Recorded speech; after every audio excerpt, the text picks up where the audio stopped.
Smart Business.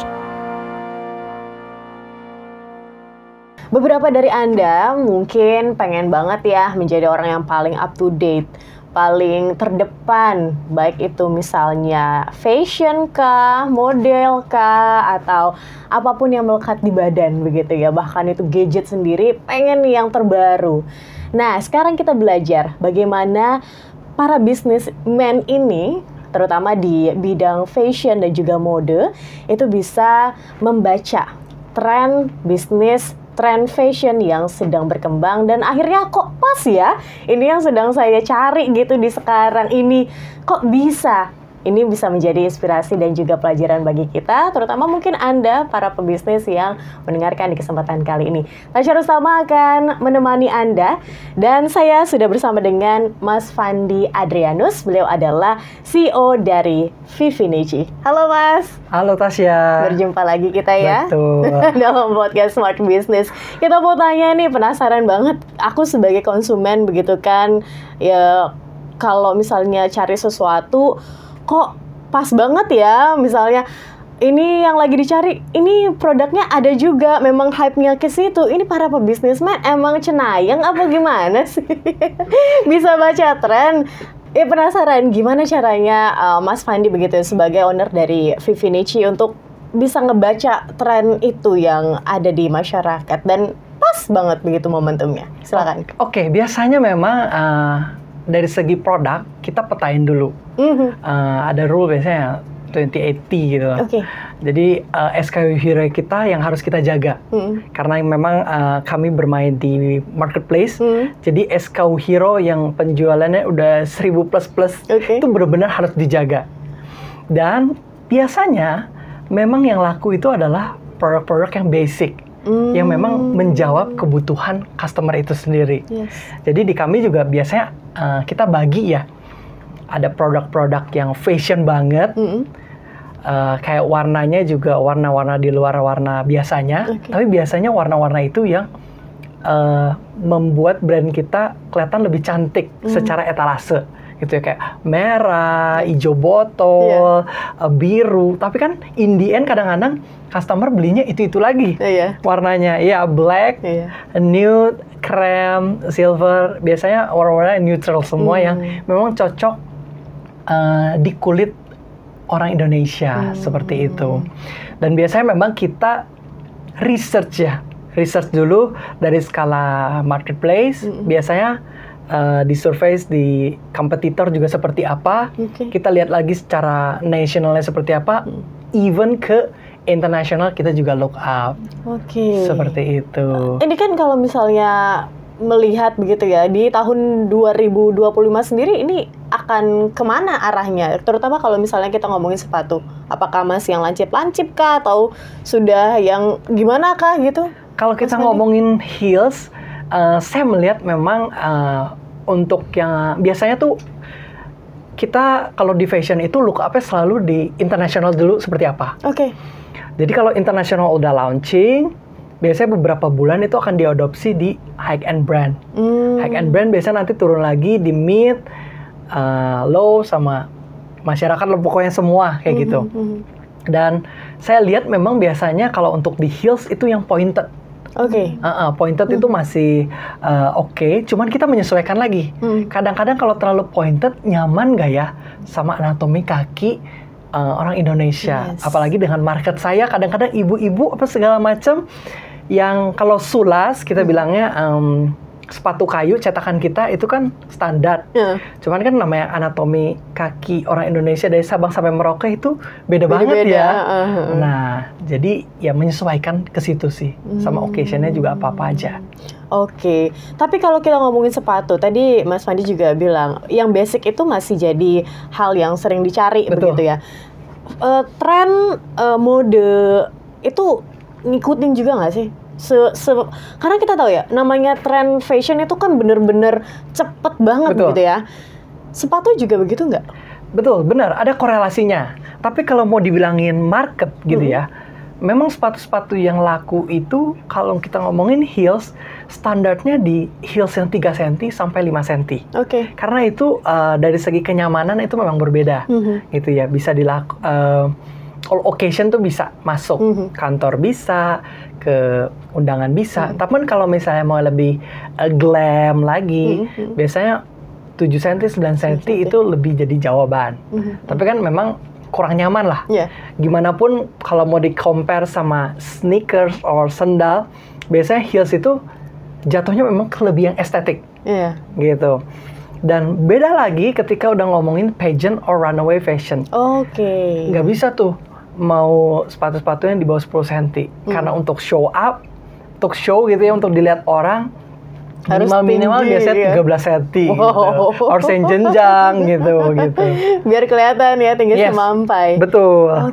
Berarti Vivinici juga nggak cuma melayani market yang usual atau masyarakat biasa begitu ya, tapi juga ke pageant ya? Yes, saya mulai sadar ketika 2024 dan kita mulai banyak kolaborasi dengan brand lokal yang sungguh luar biasa ya.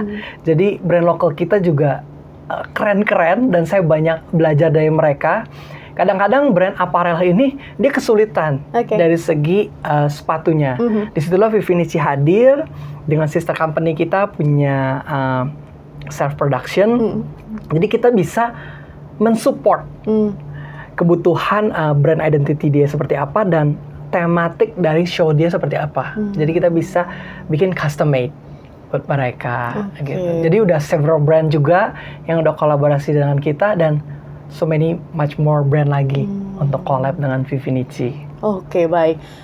Mas Fandi, untuk produk-produk yang mungkin lama gitu, model-model lama, apakah itu tetap diproduksi atau seperti apa? Atau harus selalu ada upgrade di setiap tahunnya atau seperti apa sih kalau produk sepatu sendiri? Ketika kita ngomongin produk baru atau new launch, biasanya saya dengan tim sales saya, marketing saya, itu kasih timeline. 3 bulan pertama itu harus ada target untuk menyentuh penjualan segini. Ketika itu tidak masuk penjualan, berarti produk ini tidak fast moving lah. Jadi dari segi inventory kita biasanya pecah jadi 3. Fast moving, slow moving, sama dead moving. Kalau dead moving sama slow moving ini, kalau dead moving dulu. Kalau dead moving itu udah pasti kita clearance. Karena sangat lambat sekali. Kalau yang slow, ini masih punya chance ketika kita support dengan kita punya budget, bisa nggak dia dimasukin ke fast moving. Tapi biasanya kalau misalnya starternya aja udah lambat, ya kenapa harus terlalu disupport? Lebih baik fokus produk-produk yang memang laris aja fast moving. Jadi fast moving itu yang jadi cash cow-nya benar-benar harus dijaga banget tuh perputaran barang itu. Berarti sekali produksi bisa berapa? Ya, sekitar 200 kalau quantity. Karena kalau kita ngomongin sepatu itu udah pasti ngomongin size 36 sama 41. Kita udah ngomongin color yang biasanya rata-rata 3 color lah minimal. Jadi sekali SKU itu banyak. Tapi sebenarnya itu masih satu artikel yang sama. Contoh artikelnya Lily, ya banyak warnanya. Ada warna A, B, C dengan size 31 sampai 41. Seperti itu. Karena kita tahu ya, smart listeners, namanya sepatu, baju itu bukan barang yang ada expirednya, ya kan? Itu bisa ada terus. Bahkan kalau misalnya ada momennya nanti udah yang ada suatu momennya nanti akan ikut lagi ke old fashion misalkan. Betul banget. Jadi misalnya produk-produk lama yang masih disimpan itu bisa dikeluarin lagi begitu kan ya Mas? Bisa jadi. Kita melihat pattern daripada sepatu itu, apakah memang masih oke atau tidak. Biasanya, saya masih ingat waktu 2020-an itu zaman-zamannya sepatu crunchies. Jadi dia yang ada rumah-rumah gitu, mirip banget sama ini. Tapi kan udah nggak booming lagi sekarang-sekarang ini. Jadi banyak memang tren-tren yang come and go seperti itu dan kita biasanya lumrah. Makanya Vivinici lebih tap in ke angle yang timeless aja, gitu. Karena timeless itu biasanya kita nggak bet di satu momen, gitu. Tapi lebih sustain, gitu. Biasanya kalau dari segi inventory, kita look up banget retail terutama ya, namanya inventory ratio. Oke. Atau di saya biasanya sebutnya sales stock ratio. Dalam waktu berapa bulan sih sebenarnya dengan stok kita ini barang kita habis. Oke. Makanya kita juga harus ngelihat lead time dari production. Misalnya contoh Lily. Yes. Produk ini tuh best seller kita.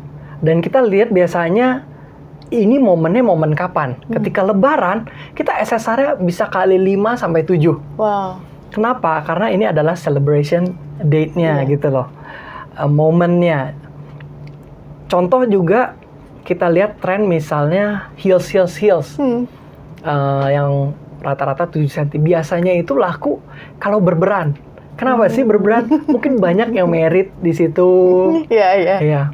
Nanti balik lagi pattern-nya. Oh. Kayak gitu. Jadi memang biasanya ada siklus dan kita lihat juga perputaran dari inventory ini seperti apa. Dan menurut saya retail, fashion, itu benar-benar harus di-secure banget. Dia punya SKU hero, jangan sampai lost the moment. Karena kalau udah lost the moment, ya udah lewat, ya nggak akan keluar lagi nih barangnya ya. Betul. Oke. Untuk para mungkin pebisnis sekarang yang masih merintis begitu ya, Mas Fandi. Kita bisa, terutama di bidang fashion misal dan juga mode, kira-kira kita bisa leads the trend nggak sih? Atau sekarang ya untuk para pemilik brand itu masih mengikuti tren, bukan menciptakan tren begitu? Oke. Ketika berbicara mengenai ikut tren atau tidak, sebenarnya berbicara mengenai branding sih. Menurut saya, ketika brandnya sudah kuat, dia punya masa yang loyal, udah punya base of community, biasanya apa yang disampaikan brand itu dia dimakan gitu ya. Bukan sepatunya ya, dimakan itu intinya secara campaign-nya. Tapi ketika kita masih punya budget yang merintis, masih sedang-sedang, biasanya memang kita lihat langsung skalanya internasional. Biasanya ada website seperti WGSN gitu ya. Biasanya itu divisi R&D lebih brainstorming ke skala yang internasional. Di situ dari big data sana, research sana, kita bisa ngelihat pattern color apa sih yang lagi tren gitu. Sepatu modelan apa yang akan dikeluarkan nanti gitu. Dan biasanya memang dari internasional kita lihat dari LVMH Group. Itu kan sudah besar sekali, pasti kita look up research ke sana. Tapi dari segi nasional, teman-teman biasanya kan punya persona brand itu sendiri. Dan teman-teman boleh ATM lah, amati, tiru, modifikasi, ngelihat gimana sih angle-nya itu. Tapi kita harus punya identity kita sendiri. Nggak bisa selamanya kita jadi followers. It's good jadi followers dulu, tapi ada momen ketika kita harus jadi di depan. Oke, idealisnya perlu dikeluarkan begitu ya. Walaupun nggak idealis banget, tetap harus melihat bagaimana tren keseluruhan. Karena kalau idealis banget dan ngikutin maunya pebisnis aja begitu ya, Mas Fandi, ya nggak laku. Betul. Tapi menarik loh mengenai idealis dan realita ya. Karena kan ada ekspektasi, ada realita. Kalau dari segi saya sendiri, saya punya 2 mentor. Yaitu ada kakak saya sama orang tua saya. Lebih ke mama kayak gitu ya. Nah, namanya generation yang berbeda, Gen Z, millennials gitu ya, compare to baby boomers. Itu saya udah terbiasa mendengarkan keduanya. Satu yang idealis sekali, yang radikal gitu ya. Satu yang realistis dong, kayak gimana. Jadi saya belajar untuk mencari benang merah. Karena dua-duanya sebenarnya sama aja. Satu ngelihat gajah hidungnya, satu ngelihat ekornya, tapi mereka tetap ngelihat gajahnya gitu loh. Dan kita mikir, oh tengah-tengahnya ini. Gitu. Itu harus dicari oleh para pebisnis gitu agar melihat trennya kemana. Oke, terima kasih Mas Fandi telah berbagi di kesempatan podcast Smart Business kali ini. Dan Smart Listeners, terima kasih juga untuk Anda yang sudah bergabung bersama dengan kami. Lihat episode-episode lainnya ya, dan pelajari, dapatkan inspirasinya untuk keberlangsungan bisnis Anda. Dan akhir kata, saya Tasya Rustama dan Mas Fandi Adrianus, CEO dari Vivinici. Kami pamit undur diri, terima kasih dan sampai jumpa. Smart Business. Lead you better.